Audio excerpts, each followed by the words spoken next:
He doesn't speak.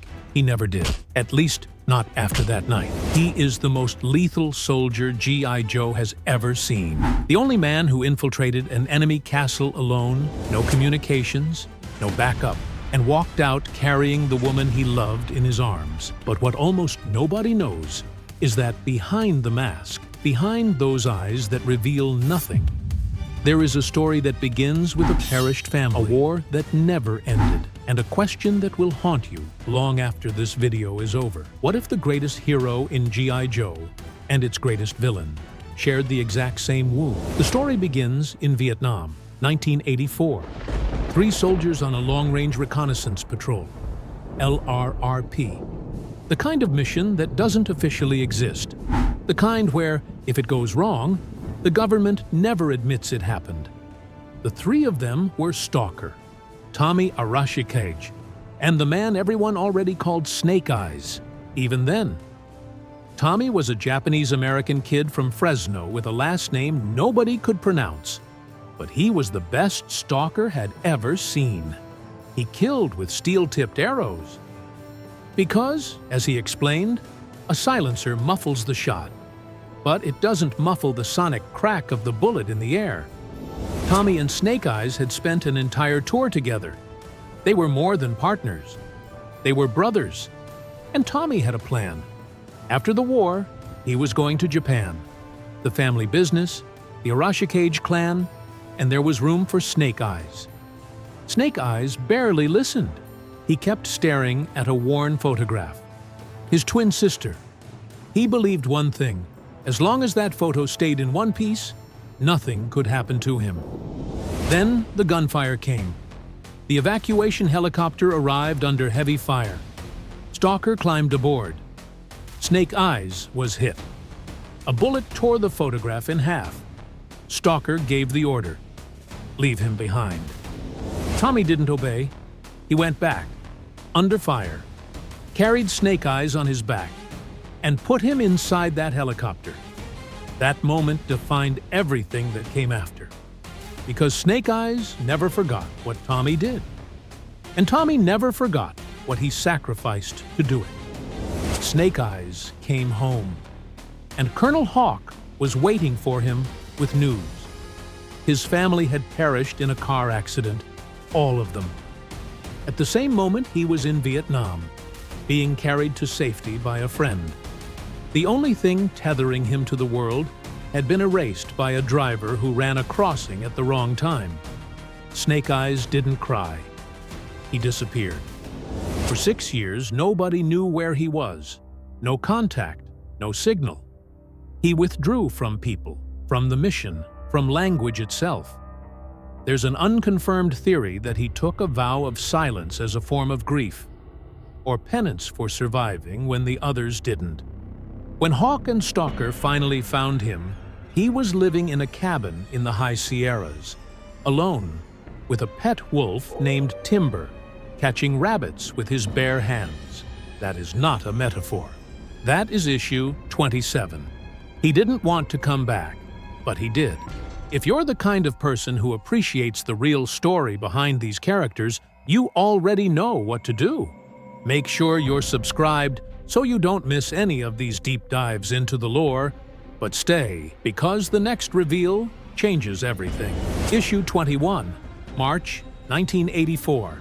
Larry Hama is behind on deadline. So Hama did something no one had done in mainstream American comics before. He delivered an entire issue, with not a single word, no speech bubbles, no captions, no sound effects. Snake Eyes receives word that Scarlet has been captured by Storm Shadow and taken to Destro's castle in the Balkans. Destro's computer calculates the probability of a successful solo aerial insertion, 0.000018%.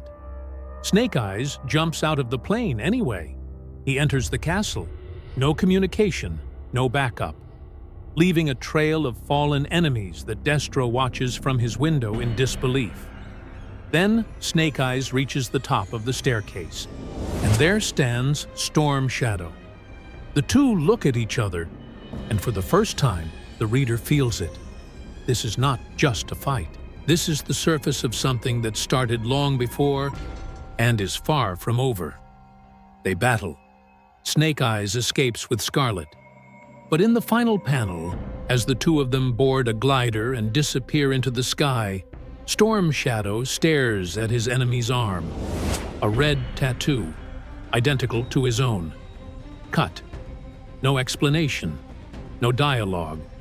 Just that last look, and the page ends. Kids who bought that issue thought they'd gotten a defective copy. They wrote letters to Marvel complaining that the words were missing. They didn't understand that they had just read the most important issue in the series. Issues 26 and 27. And now Storm Shadow's past begins to bleed into the present. Stalker reveals that Tommy Arashikage is Storm Shadow, the ninja working for Cobra.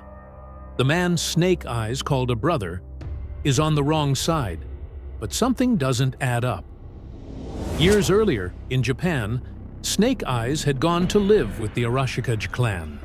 Tommy had kept the promise he made in Vietnam. Snake Eyes trained in ninjutsu under the Hard Master, the clan's leader, and he became good. So extraordinarily good that the Hard Master began to prefer him over his own nephew.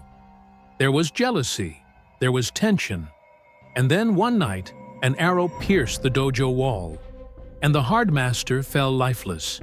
The arrow belonged to Storm Shadow. He fled. The evidence was devastating. The clan dissolved. Snake Eyes returned to the United States with his heart broken twice over.